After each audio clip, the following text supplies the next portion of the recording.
Aquí se está bien, ¿eh?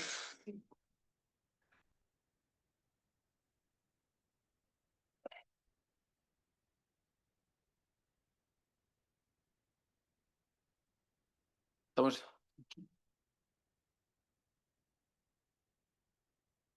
Señoras y señores, muy buenas tardes.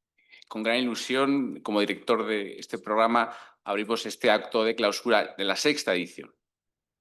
Quiero agradecer a todo el equipo de la escuela, encabezado por su director, el profesor Alonso García, su labor que ha permitido concluir con éxito esta nueva edición. También quiero dar las gracias a Aranzadi La Ley, el proveedor líder de herramientas de información jurídica, por su apoyo al programa, así como a los ponentes que nos acompañan hoy, Cristina Retana y José María Lasalle, que presentaré a continuación. Pero muy especialmente a vosotros, queridos alumnos, que habéis cursado brillantemente el programa.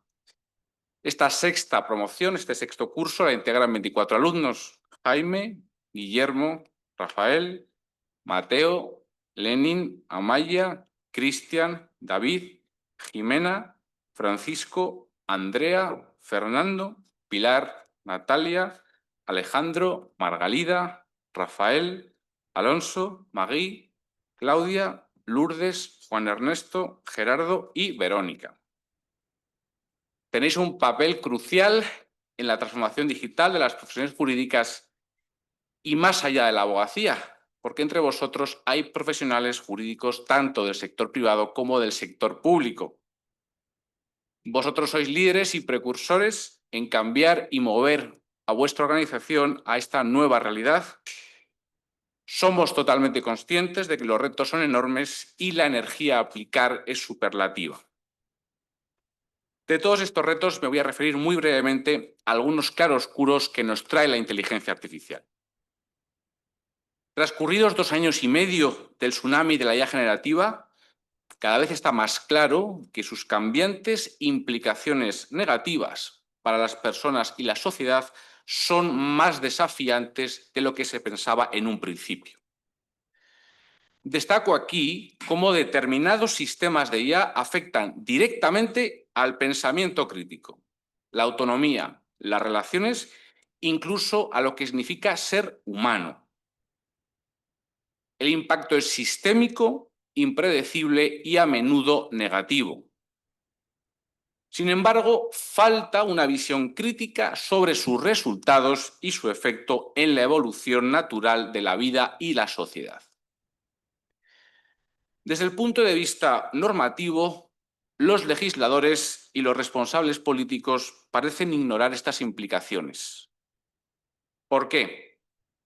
Los últimos informes y leyes sobre inteligencia artificial se quedan cortos a la hora de abordar las intrincadas y invasivas formas que algunas empresas siguen para definir nuestra condición humana. Voy a poner un ejemplo: el pensamiento crítico. Desde el principio de la ola generativa de la IA, estaba claro que tendría un impacto directo en la forma en cómo las personas aprenden, piensan, interactúan con la información. Como advertí en 2022, la gente suele utilizar ChatGPT y herramientas similares como si fueran oráculos, herramientas omniscientes que pueden dar la respuesta correcta. No es casualidad que hace unas semanas un ejecutivo de Apple anunciaba que por primera vez en 22 años las búsquedas con IA habían superado las búsquedas de Google. Desde una perspectiva humana, la interacción con un chatbot es muy diferente a la interacción con un motor de búsqueda, y esto tiene consecuencias muy significativas. ¿Por qué? Como sabemos, en los buscadores el usuario tiene que leer una lista de resultados y elegir cuál debe profundizar. Tras hacer clic, la información se presenta en la interfaz del proveedor de contenidos y el usuario tendrá que decir si el sitio es una fuente fiable y si el contenido es legítimo.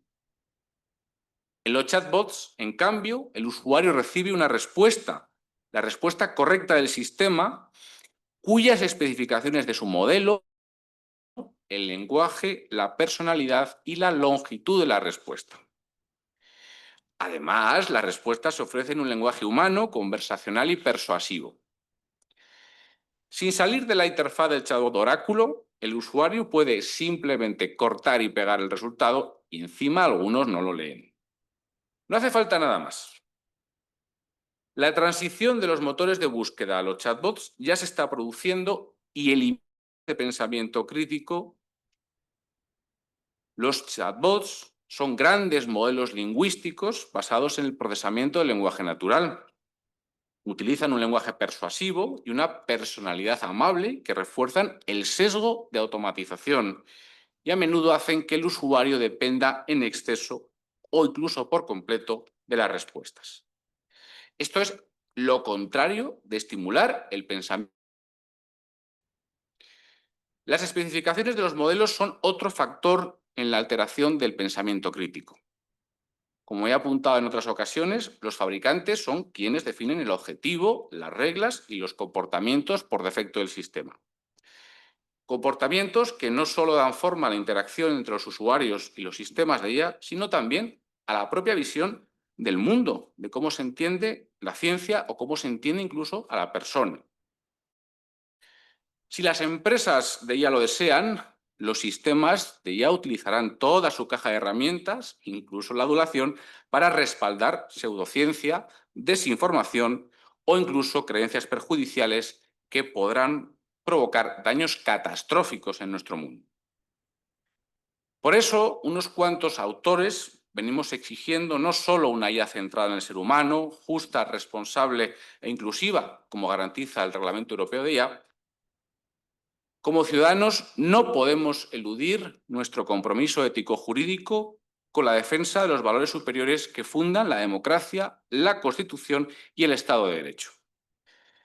Tampoco podemos desentendernos del legado cultural del humanismo, cuyos fundamentos filosóficos están en plena sintonía con el desarrollo tecnológico siempre que sea respetuoso con los derechos humanos y con especial protección a la dignidad de la persona, los derechos inherentes, el libre desarrollo de la personalidad, el respeto a la ley y los derechos a los demás, como establece el artículo 10 de nuestra Constitución. Ahora mis compañeros de mesa van a seguir profundizando en estas cuestiones y su impacto en las profesiones jurídicas. A continuación va a intervenir Cristina Retana, que como sabéis es profesora del programa.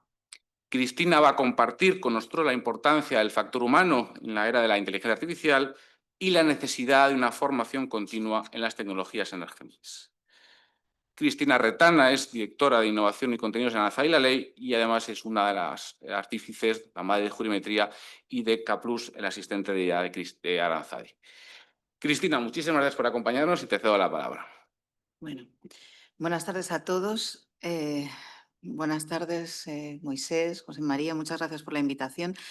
Para mí esto es una cita anual que todos los meses de junio pues espero, la verdad, con anhelo, igual que venir aquí al diploma, a estar con vosotros, ¿no? Esa tarde. Y la verdad es que me hace mucha ilusión y quiero dar la enhorabuena a la escuela y sobre todo a ti, Moisés, como director del programa, porque creo que tanto el diseño, la programación y la selección también, ¿no?, de todas las personas que colaboran en el mismo como profesores, pues ha permitido, yo creo, tener una visión global, ¿no?, realmente de todo lo que cubre el ámbito este tan grande y tan amplio que es el Legal Tech. Y todos los que estáis terminando hoy, se clausura, o los que estáis pensando, ¿no?, en hacerlo en próximas ediciones, pues habéis demostrado tener ese interés, ¿no?, esa inquietud por todos los temas de tecnología legal, poder aprovechar eso, ¿no? Cómo poder utilizar las mejores herramientas, ¿no?, para mejorar lo que es la profesión. En lo que la tecnología no puede suplir, y creo que es mucho, y ahora vamos a comentar, que es el conocimiento y la práctica, ¿no?, jurídica. Hoy vamos a escuchar también luego la lección magistral acerca de la autenticidad y la condición humana. En la era, ¿no?, que estamos de la inteligencia artificial, que realmente es un cambio de ciclo, de paradigma, ¿no? Una época, yo creo, nueva, ¿no?, como la que cuando surgió Internet, lo comparo un poco en ese ámbito. Desde mi perspectiva, yo creo que es crucial reconocer que el factor humano sigue siendo y debe ser el pilar esencial, porque detrás de cada algoritmo, sea inteligencia artificial o sea cualquier otra tecnología, detrás de cada decisión automatizada es que tenemos que mantener la necesidad insustituible del juicio, la revisión crítica y la ética. La IA, por supuesto, va a transformar la forma de trabajar internamente, de cómo nos relacionamos con colegas, con clientes, con proveedores, ¿no? En el ámbito de la profesión jurídica. La eficiencia y rapidez en tareas, ¿no? Que antes eran manuales y que se hacían de manera rutinaria es un eje clave, ¿no? Y ayuda muchísimo. Pero es verdad que yo creo que van a surgir nuevos modelos de negocio, nuevas formas de interacción, ¿no? Humana. Nosotros como profesionales del derecho pues tenemos que tener, por supuesto, la mente abierta, perder el miedo, pero sobre todo formarnos de manera continuada y constante. No sirve con que hoy clausuréis y finalicéis el diploma, tenéis que continuar esa formación porque la evolución de la tecnología es vertiginosa, o sea, cambia cada día ves una noticia nueva, un desarrollo nuevo. No hablemos, ¿no? de todos los que habéis leído noticias, ¿no? De cosas que hay en China que todavía no hemos visto aquí, que son impresionantes. Entonces, yo creo que es fundamental que nosotros como profesionales nos van a afectar, por supuesto, la IA, pero muchas otras tecnologías. No es solo la IA, hay tecnología de base que también es importante conocerla y saber. No, esto no quiere decir que tengamos que aprender, ¿no? Cómo programar un algoritmo, pero sí entender lo básico para saber cómo funciona, cuál es su alcance y cómo nos puede beneficiar en nuestro día a día, en nuestras tareas. Los profesionales que no presten atención a la tecnología, pues lamentablemente, se van a quedar atrás. Van a ser adelantados por aquellos que sí que le saquen partido en este caso, la IA generativa. Sobre todo, discernir en qué casos aporta y en cuáles genera riesgos. Y como bien ha dicho Moisés, ¿no? Que hay que estar muy pendiente, muy atentos, ¿no? A minimizar o evitar esos riesgos, requiere tener conocimiento e información sobre el alcance de la IA. Por supuesto, lo primero y el primer paso es tareas básicas, sencillas, ¿no? Que nos tenemos que liberar de ellas para verdaderamente centrarnos en actividades donde ese juicio crítico y el conocimiento y la experiencia jurídica son decisivos y a día de hoy pues, no puede suplir la tecnología. En el sector legal, cada caso, ¿no? Cada asunto es único, tiene un contexto específico diferente y complejo, que varía además según el rol o la perspectiva desde la que te aproximes. El ámbito geográfico condiciona también una respuesta o el momento temporal, ¿no? de unos hechos. Tiene una complejidad enorme y unos parámetros y unas variables increíbles. Entonces no podemos dejar al arbitrio de una inteligencia artificial una decisión que requiere una mente humana. La IA nos va a dar un soporte, pero no puede tomar la decisión por nosotros. Los profesionales del derecho, con esa experiencia, esa capacidad de argumentación, tienen verdaderamente la posibilidad de ver más allá de los datos, aplicar esa interpretación contextual, cultural, emocional, porque a veces tienes que entender, ¿no? Cuál es la mejor opción para negociar, incluso con razonamiento emocional. Eso no lo puede captar a día de hoy un algoritmo. Es verdad que la apariencia casi humana, ¿no? De estos modelos, ¿no? Persuasivos, que me ha gustado mucho la palabra que ha comentado Moisés, con unas respuestas de esa gran calidad lingüística, gramatical, pues a veces nos pueden hacer pensar que realmente todo es correcto y fidedigno, pero sabemos que las fuentes de entrenamiento condicionan verdaderamente el resultado obtenido con estos sistemas. Y eso en el contexto legal plantea desafíos enormes, desafíos significativos debido fundamentalmente a la obsolescencia o falta de información de algunas de esas fuentes de entrenamiento y a la confiabilidad o seguridad de esas fuentes de entrenamiento, que al final son dos. No puedo tomar una decisión en base de algo que no es fiable y que además puede tener unos efectos jurídicos y unos efectos colaterales muy amplios. Los sistemas de modelos, los modelos de lenguaje entrenados con datos no actualizados pueden llevar a esas interpretaciones erróneas, proporcionar información que no refleje normativa legal vigente o que sean de otro ordenamiento jurídico, como ya conocéis casos. La actualización es fundamental, pero también la procedencia y, como hemos dicho, y calidad de los datos. Puede haber cualquier equivocación que al final, bueno, pues concluye en que tenemos que estar muy seguros, ¿no? Estar muy seguros de todas esas fuentes de entrenamiento y, sobre todo, añadir ese elemento y ese paso de supervisión y comprobación. Es crítico esa comprobación. Hablando ya desde la perspectiva de Aranzadi y la ley, nosotros llevamos muchos años trabajando con inteligencia artificial. Digo muchos porque la inteligencia artificial generativa pues, surge a finales del 2022, pero la inteligencia artificial, con muchas de sus ramas, pues lleva muchos años, ¿no? Siempre hemos intentado trabajar con el más absoluto respeto, ¿no?, a la ética y poniendo la seguridad jurídica por encima de cualquier cosa. O sea, realmente nosotros lo que hemos, en el caso de la IA generativa, lo que hemos visto es que era crítico que nuestra base de datos de conocimiento jurídico, que a día de hoy, pues con la suma de todos los fondos de Aranzadi más los fondos de la ley y todos los sellos que conocéis, vos, Civitas, el consultor de los ayuntamientos, vos, hay un fondo documental, yo creo ahora mismo pues el mayor en España. Eso es el corazón de nuestras soluciones de IA. Si no hay un contenido fiable en el origen, pues al final el resultado que obtendrás tampoco será fiable, ¿no? Es el garbage in, garbage out. O sea, lo que entra es lo que va a salir, ¿no? Al final, tengo que garantizar el origen para que el resultado sea fiable. ¿Cómo vemos los desarrollos con IA? Pues creemos que esa combinación de esa base de datos de conocimiento jurídico que nosotros actualizamos constantemente con todos los cambios legales, con los cambios jurisprudenciales, incluso con cambios, ¿no?, en la opinión de la doctrina jurídica de los grandes expertos, combinado, ¿no?, con la documentación propia de los clientes, sus propios documentos, al final es lo que realmente será la garantía de fiabilidad, ¿no? Y yo creo siempre muy importante la aproximación a la necesidad concreta, al caso de uso. Desde el momento que identificas el caso de uso, pasando por todas las fases del proceso hasta que lo validas, porque puedes definir algo muy interesante al principio, pero cuando vas viendo, ¿no?, el resultado, pues a lo mejor las expectativas eran diferentes del resultado y hay que adecuar, ¿no?, y sincronizar esas expectativas a la realidad. Entonces, involucrar sin duda, desde el principio hasta el final, desde el diseño hasta la validación y la implementación al usuario final. Nosotros trabajamos en equipos multidisciplinares. Nuestros equipos tecnológicos, ingenieros, trabajan junto con nuestros abogados.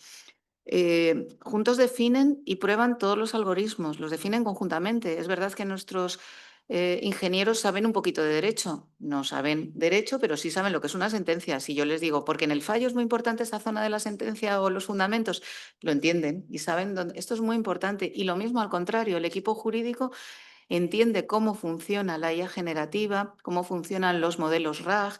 Es fundamental entenderlo, porque el resultado, cómo funcionan los prompts, de hecho, los prompts los construyen fundamentalmente los equipos jurídicos, ayudados, por supuesto, y supervisados pues con la propia IA generativa, que sabéis que da muchos consejos de prompting, como por los equipos de ingenieros. Al final, tienes que tener una visión global y comprensiva. Y, como os digo, pues con las fuentes fiables que estén actualizadas.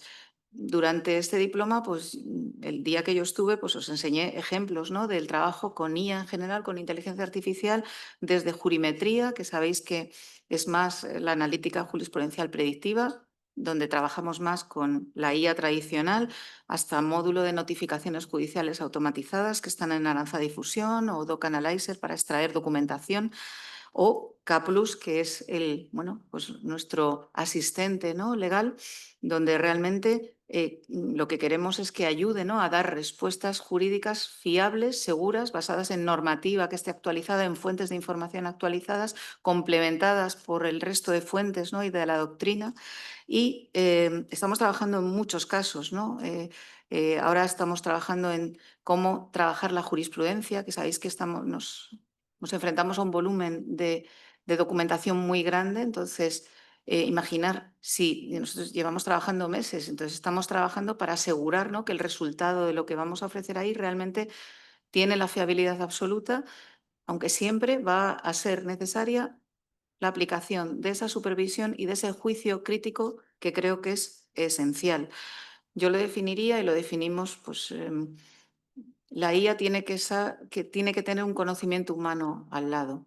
Va a ayudar mucho, pero no hay que perder de vista esos riesgos ni perder de vista la utilidad y utilizarlo, por supuesto, pero con ética y con criterio y juicio crítico. Muchas gracias a todos. Muchísimas gracias, Cristina. Y a continuación va a intervenir el profesor José María Lasalle, es doctor en Derecho por la Universidad de Cantabria y es profesor de Filosofía del Derecho en ICADE. Es consultor privado y ensayista, senior advisor en Accento y Evercom, socio fundador de Demoslab y consejero en Cluster 17 España. Escribe en El País y La Vanguardia y es colaborador en Hoy por Hoy de la cadena SER y La Mañana de Radio Nacional de España. Es autor de numerosos ensayos, los más recientes, Contra el populismo de 2017, Ciberleviatán de 2019, El liberalismo herido de 2021 y Civilización artificial de 2024. Fue diputado en las Cortes en 2 legislaturas y secretario de Estado de Cultura y de Agenda Digital. Es patrono de la Biblioteca Nacional de España, vocal de la Junta del Círculo de Economía de Barcelona y miembro del Consejo Editorial de la Fundación Hermes. Muchísimas gracias, José María, por acompañarnos. Es un honor tenerte aquí. Te cedo la palabra. Pues muchísimas gracias, Moisés, por tus... Sí, perdón. Perdón. Muchísimas gracias por tus palabras de presentación. Gracias, Cristina, por tu intervención previa. Y yo voy a plantear una reflexión sobre lo que considero que ha de ser un nuevo derecho cultural relacionado con la inteligencia artificial, que es el derecho humano a la autenticidad. La humanidad se enfrenta al reto de liderar la inteligencia artificial o ser subordinado a ella y vivir condicionado por el automatismo de una civilización artificial concebida desde la voluntad de poder de lo que podemos denominar ya un capitalismo cognitivo.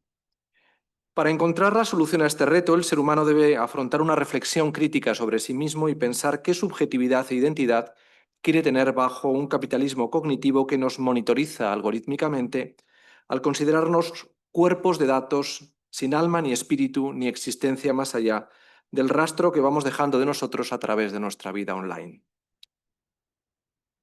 ¿Son las humanidades y la autenticidad que arrastran estas la herramienta para provocar esa reflexión crítica que devuelva al ser humano la capacidad para empoderarse sobre la inteligencia artificial y los procesos que acompañan el desarrollo de la revolución digital? Mi respuesta es clara, sí, pero las humanidades no bastan. Son insuficientes para la tarea que tiene el ser humano ante sí. Hay que englobarlas dentro de un concepto más amplio, la cultura, y dentro de ella hay que concebir al arte y su verdad, entendido este en el sentido que Boris Groys habla del arte a partir del objetivo de explorar la ficción metafísica, representativa o simbólica del verdadero yo, aunque éste ya no opera desde la noción clásica de identidad, quién soy realmente, para acercarla más al de agencia, qué puedo hacer. Parafraseando a Groys, la cuestión de la identidad humana bajo la revolución digital y la inmersividad crítica de la inteligencia artificial ya no es una pregunta sobre la verdad, sino sobre el poder, sobre quién tiene el control, o por citar al autor que acabamos de mencionar, por la soberanía sobre la taxonomía social y los mecanismos sociales de identificación. Algo que nos obliga a los humanos a ir más allá de las humanidades para preservar el control dentro de una civilización artificial donde las máquinas asumirán probablemente el conocimiento y nosotros tendremos que gobernarlas con sabiduría.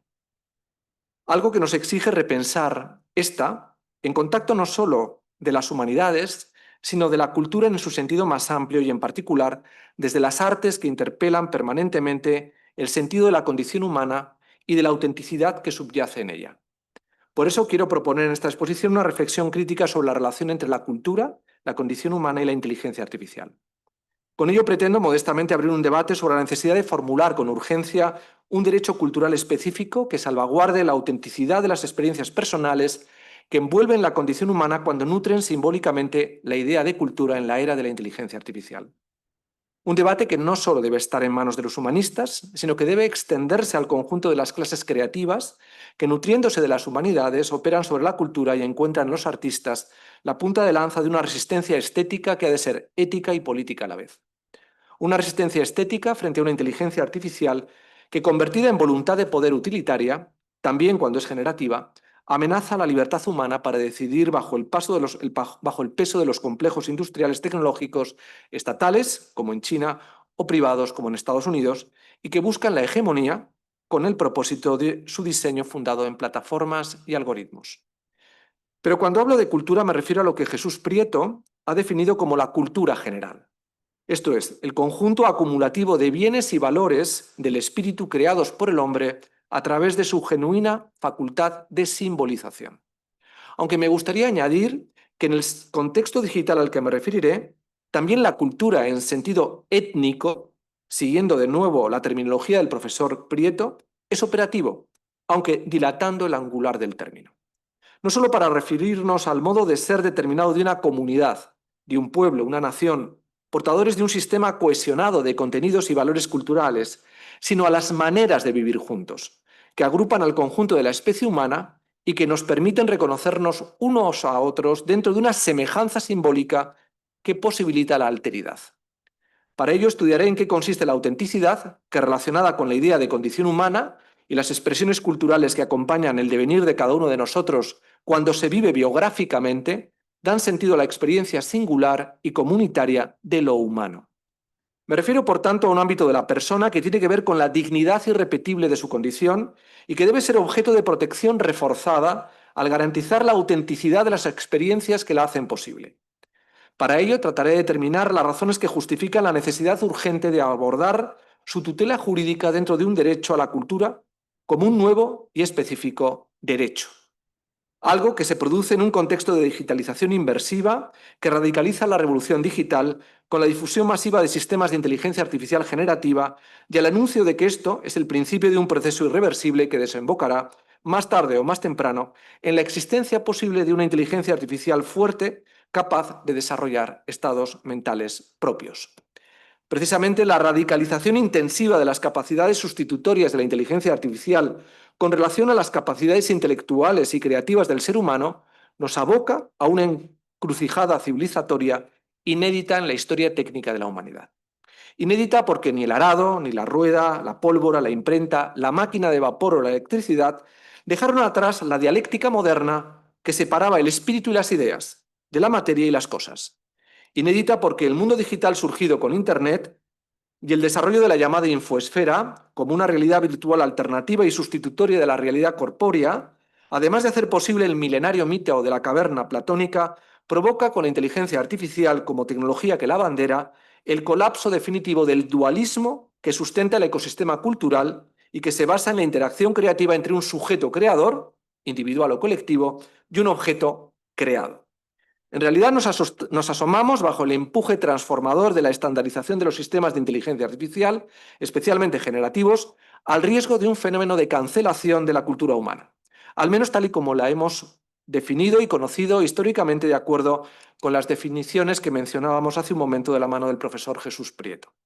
Un fenómeno que incide en algo que ha sido esencial a lo largo de la historia de la humanidad, pues no puede entenderse la esencia de la condición humana sin la capacidad de creación simbólica que da sentido a la dimensión cultural de la personalidad humana cuando ejerce el derecho a la cultura como el derecho fundamental que tiene cada ser humano en su sentido más amplio, así como a crear en su sentido más amplio, así como a participar del fenómeno de comunicación que socializa el desenlace de la creación. En este sentido, el riesgo de cancelación al que me refiero no está per se en la existencia de lo que Yu Hui ha denominado los objetos digitales, esto es, los vídeos, perfiles, imágenes, sonidos o textos que permean nuestra vida cotidiana cuando la subjetividad online de cada uno de nosotros interacciona con ellos. Tampoco en la impronta creativa que acompaña la producción de estos objetos y que introduce dinámicas de interacción potencialmente creativas a través del soporte masivo de comunicación digital que es Internet. Es más, ni siquiera la huella digital que dejan nuestras interacciones con esos objetos y con otros sujetos con los que nos relacionamos cotidianamente en cualquier formato de entorno online, incluso en los más sofisticados, por sus dinámicas de inmersividad, tal y como sucede con Metaverso, son determinantes per se a los efectos de nuestro análisis. No, el riesgo del que hablo está en la instrumentalidad del registro que se hace en la infoesfera de todas esas experiencias sobre la naturaleza consciente e inconsciente del ser humano y que, descompuestas en datos y metadatos anonimizados sobre el capital simbólico que sustenta las manifestaciones culturales de la condición humana, nutren los sistemas generativos de inteligencia artificial. Lo hacen con un minado algorítmico que, limitándose a salvaguardar la protección de nuestra intimidad y privacidad, extrae un conocimiento cada vez más preciso sobre lo que somos cuando somos seres humanos. Un riesgo que, como señalaba, puede implicar a largo plazo un desafío genérico de cancelación, pero que a corto y medio adopta tintes potencialmente conflictivos y críticos debido al impacto económico y social que produce la estandarización masiva de sistemas de inteligencia artificial que disputan al ser humano la capacidad de pensar y, por tanto, de crear en su sentido más amplio. Algo que hasta ahora ha sido un rasgo distintivo de la condición humana y que está amenazado en el futuro por un nuevo modelo civilizatorio basado en el uso generalizado de la inteligencia artificial. Hablamos, por tanto, de un marco revolucionario que nos exige pensar cómo queremos afrontar una convivencia inédita en la historia entre seres humanos y máquinas autónomas a las que guiarán sistemas de inteligencia artificial que pensarán y crearán autónomamente. Un contexto que no es asimilable a lo sucedido durante la Revolución Industrial, cuando la introducción de la máquina redujo el trabajo físico del ser humano para facilitar su migración al trabajo intelectual que alimentó la generalización de las profesiones liberales y de las clases creativas. Hoy, sin embargo, la realidad de la maquinización es otra. Sobre todo desde que la segunda fase de la revolución digital, que arrancó en 2007, dio un salto cualitativo con la generalización de 2021 de sistemas generativos de inteligencia artificial como DALL-E, Midjourney o el famoso ChatGPT. Sistemas que están basados en redes neuronales sintéticas que imitan el cerebro humano y que están arrebatando al ser humano la hegemonía que ha ejercido desde el principio de los tiempos sobre el ejercicio del trabajo intelectual y creativo. En 2016, un temprano estudio del MIT, que se hizo a partir de entrevistas a expertos de inteligencia artificial, señaló que el incremento de la capacidad de la IA para aventajar a los seres humanos en el desarrollo de tareas intelectuales y creativas no dejaría de escalar hasta llegar en 2090 a la superación completa. Esta previsión hay que relacionarla con el artículo que hace un año publicó OpenAI sobre el futuro de la IA generativa y el empleo. En él se apunta que los sistemas de IA superarán a los humanos en 2033 en el desempeño de la mayoría de las tareas sobre las que vuelcan sus capacidades profesionales. De hecho, el 80% de los profesionales liberales se verán afectados de alguna manera, un 10% porque serán sustituidos completamente y un 20% porque verán absorbidas la mitad, al menos, de las tareas asociadas a su actividad profesional. El impacto que el uso generalizado de la IA puede tener para el ecosistema cultural será devastador si antes no se adopta un diseño integral de gobernanza regulatoria que establezca políticas públicas que acompañen la arquitectura institucional de la civilización artificial hacia la que evolucionamos de la mano de la estandarización global del mundo digital. No olvidemos que 6.000 de los 8.000 millones de seres humanos que habitamos el planeta tenemos uno o varios dispositivos con acceso a Internet. A lo que hay que añadir que las interacciones humanas que nacen de nuestra migración a la infoesfera durante una media de 4 horas al día libera un volumen de datos en zettabytes que ha pasado de los 2 producidos en 2010 a 17 en 2015 y 64 en 2020, el año de la pandemia. En 2023 se alcanzó los 180. A la vista de todo ello, el impacto que tendrá la inteligencia artificial como la única herramienta tecnológica capaz de soportar el tamaño que va adquiriendo la infoesfera desborda el marco regulatorio que actualmente protege al ecosistema cultural mediante el derecho a la cultura. Primero, porque impacta económicamente sobre las clases creativas y las profesiones liberales, al reducir el valor remuneratorio de su trabajo a corto plazo, tal y como se constata al ver cómo el valor del trabajo humano en las economías automatizadas desciende año a año en su aportación global sobre el PIB. Además, al carecer de sistemas educativos diseñados para adaptar sus capacidades creativas a la aportación de un valor añadido en su interacción con la IA, están expuestos a ser sustituidos a medio y largo plazo. Segundo, porque en el proceso de mejoramiento de los sistemas de IA desarrolla una lógica extractiva del capital simbólico de la humanidad en su conjunto, tanto a nivel general como comunitario, que no encuentra una compensación adecuada a la vulneración de los derechos de autor que conlleva a nivel moral y económico. En este sentido, la aceleración de las capacidades sustitutorias del ser humano a nivel creativo se produce porque las IAs generativas escalan en su aprendizaje a través de una extractividad intensiva de datos y metadatos con los que se entrenan sin apenas restricciones legales. No solo respecto a los objetos digitales, de los que hablábamos antes, y de las interacciones subjetivas que deja nuestra huella digital, sino de las fuentes de macrodatos que han ido registrando en los últimos años la digitalización de la totalidad del conocimiento humano protegido por la propiedad intelectual que recae sobre las imágenes y textos generados por la universidad, la administración, la empresa, los medios de comunicación o el mundo editorial, entre otros ámbitos en los que operan inteligencias colectivas humanas institucionalizadas. Una digitalización inducida por la facilitación del acceso y la comunicación digitalizada de la información que ha sustentado el despliegue global de la sociedad del conocimiento. Tercero, porque el avance de las soluciones textuales o en imágenes que producen los sistemas generativos de inteligencia artificial están impactando antropológicamente en el proceso de creación de la cultura. Por un lado, porque favorecen la marginación de la aportación singularmente humana en el desarrollo del mismo cuando se crea dentro de los límites naturalmente biográficos que acompañan la condición de cada ser humano emplazado a tener que crear algo. Por otro, porque al operar estadísticamente sobre archivos humanos digitalizados de forma masiva, transforma la creación en soluciones estandarizadas que rebajan la capacidad de singularización individual y colectiva de la creación, al prevalecer la normalización algorítmica que impone la superioridad absoluta de lo que está cuantitativamente repetido en lo archivado.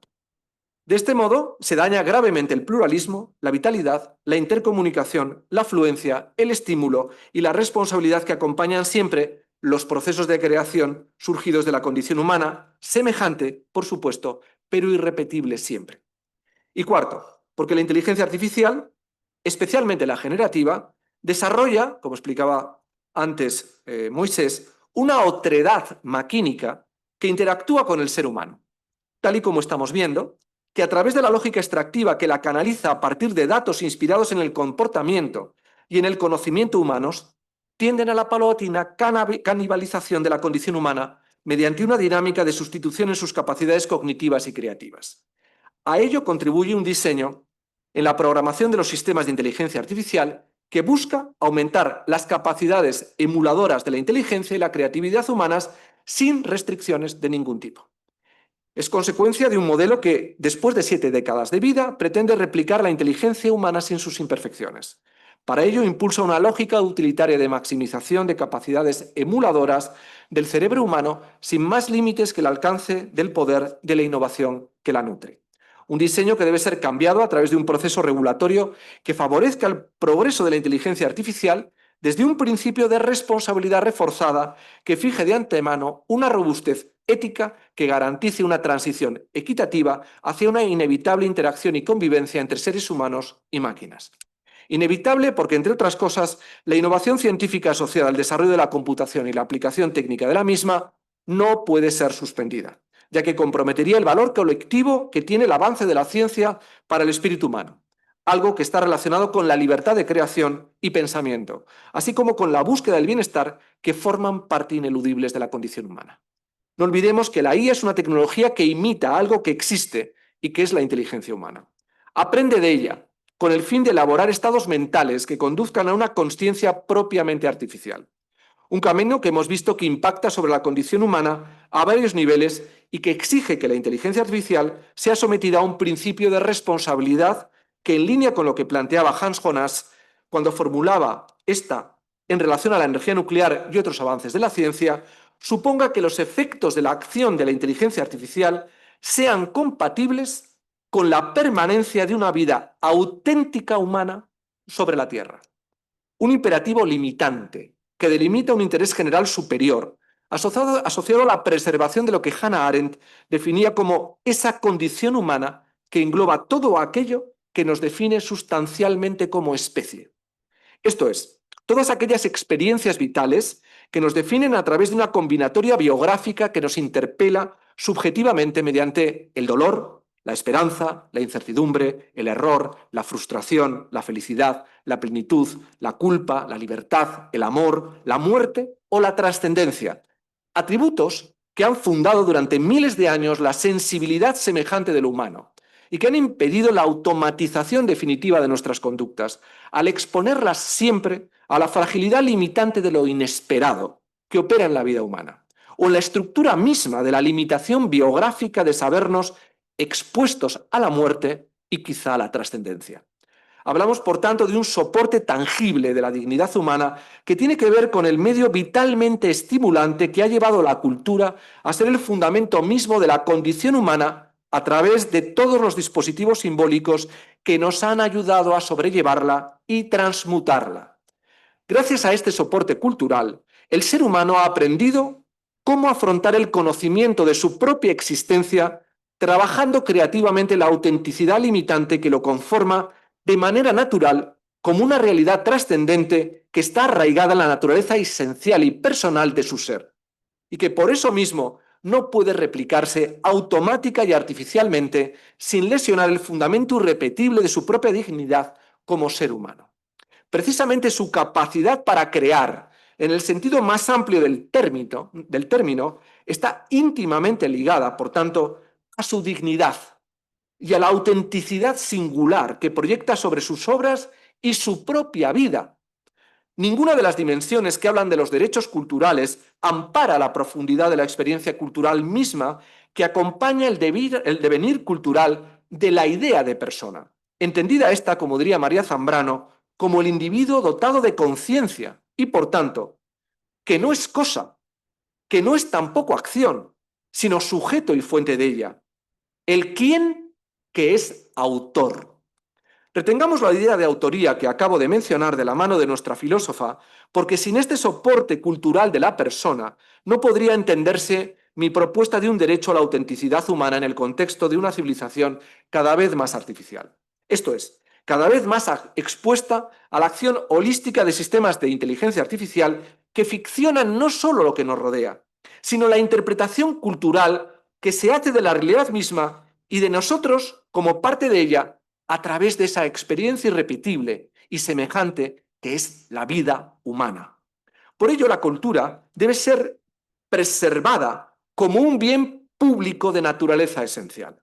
Pero no solo desde la perspectiva ligada a la ciudadanía y sus derechos, tal y como recientemente se ha planteado, de acuerdo con nuestro positivismo ético a través de la regulación aprobada legalmente en nuestro país, sino desde una relación con la esencia autoral e irrepetible que la cultura despliega sobre la condición humana como soporte de la persona. Como decía Zambrano nuevamente, la persona es una parte imprevisible en sus acciones y modos de conducta. Nunca se reconoce enteramente una persona, aunque esta persona sea la propia. No se puede prever con certeza qué decisión se tomará en un futuro, ni siquiera dadas de antemano las circunstancias. Hablamos, por tanto, de un territorio moral ligado íntimamente a la cultura y a la vida que nutre a la cultura, y a la capacidad para imaginar el futuro desde lo que no ha habido todavía, y que, sin embargo, cuando es creado por el autor, se hace reconocible en sus huellas a través de nuestro pasado, de un pasado universalmente compartido, y que se ve inesperadamente que, aunque no estaba concretado, no existía todavía, sin embargo, se venía insinuando, y por eso es reconocible por todos. Proteger este territorio que opera sobre la esencia humana no es solo algo que tenga que ver con la autoría propiamente dicha, pues no es solo una proyección materializable a través de la obra de creación en sentido estricto. No, es algo que tiene que ver con el concepto general de auctoritas, y que en Roma conectaba las ideas de autoría y autenticidad. Una auctoritas que, como explicaba Hannah Arendt, explica en sí misma las raíces más profundas de la crisis política que acompaña la modernidad asociada al automatismo de la potestas técnica y legal. Una auctoritas que, según Dors, estaba en el saber o la verdad socialmente reconocida y que hoy registra como un refugio la identidad humana en un contexto artificial y maquinista de la propia cultura. Una sabiduría socialmente reconocida todavía y que tendría que ver con los repositorios simbólicos de lo que no es calculable y útil en sentido práctico en nuestras sociedades tecnificadas. Una sabiduría que ayudaría a cultivar la serenidad y no la capacidad de acción, el asombro y no el automatismo, los cuidados y no la utilidad, la trascendencia y no la voluntad de poder, la belleza y no la extractividad.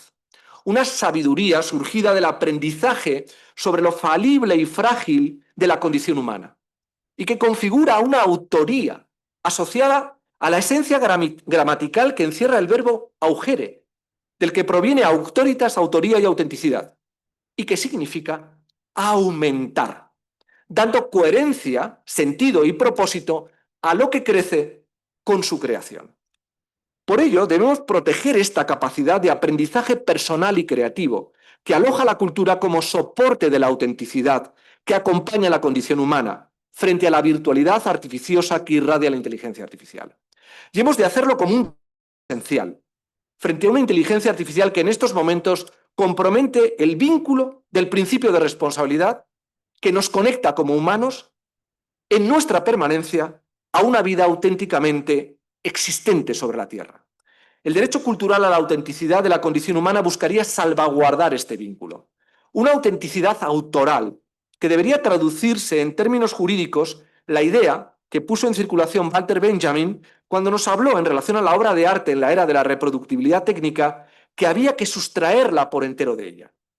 Ya vimos cómo en el ámbito de la protección del patrimonio material, la Carta de Venecia y la Conferencia Internacional de Nara de 1994 desarrollaron un documento sobre la autenticidad que desplegó una cultura de la tutela sobre el monumento, que en un proceso inverso al que Huy plantea sobre los objetos digitales siguiendo a Simondon, nos iba a garantizar la irrepetibilidad del aura, por seguir con la reflexión de Benjamin, que opera ahora sobre el ser humano cuya capacidad creativa trata de ser imitada por la IA cuando uno vive la experiencia de vivir. Una protección de la ritualización simbólica que acompaña la creación basada en la experiencia de un ser humano limitado y limitante por su esencia, y que no puede ser sustituido ni reemplazado por una copia artificial.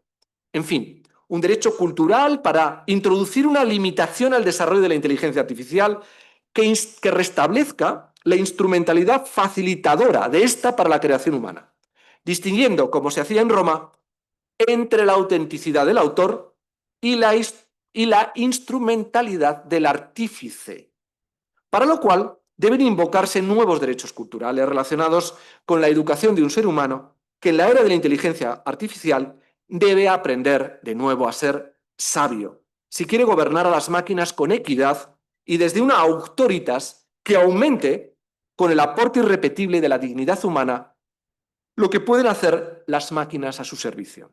Necesitamos una IA que nos ayude a ello, que estimule la creatividad artística, no que la ahogue para sustituirla sin imaginación humana. Una IA que incorpore un sesgo sistémico en su arquitectura computacional que establezca en los derechos culturales un tabú infranqueable, que la transforme en instrumental, al servicio del soporte imaginativo e intransferible que acompaña a la creatividad humana. No fracasamos por soñar, sino por no hacerlo con la suficiente fuerza. La fuerza de la imaginación humana del siglo XXI no ha de ser ni podrá ser la inteligencia artificial, salvo que queramos sumergirnos en su automatismo determinista.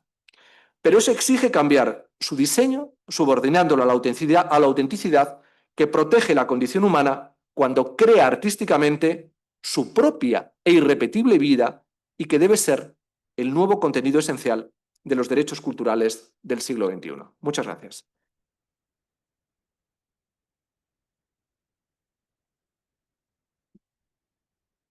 Muchísimas gracias, querido José María, por este fantástico broche de oro y por reivindicar el auténtico cultural. Y también agradecer a los más de 500 asistentes online que nos acompañáis. El próximo reto que tenemos quienes nos dedicamos al derecho digital es la aplicación del Reglamento Europeo de Inteligencia Artificial. En septiembre, en la escuela, iniciamos la segunda edición del Diploma en Alta Especialización en IA y Derecho, que codirijo con la profesora Muñoz y cuyo plazo de matriculación sigue abierto. También con la próxima edición, la séptima ya en 2026, seguiremos con este programa formando a profesionales en la transformación digital de las profesiones jurídicas. Así como los webinars que periódicamente realizamos en la escuela sobre temas de Legal Tech y Derecho Digital de forma gratuita y también en formato mixto. Pueden obtener más información en la página de la web de la escuela, en redes sociales y en mi web moisesbarrio.es. Concluimos esta primera parte del acto y a continuación procedemos a la entrega de diplomas. Muchas gracias.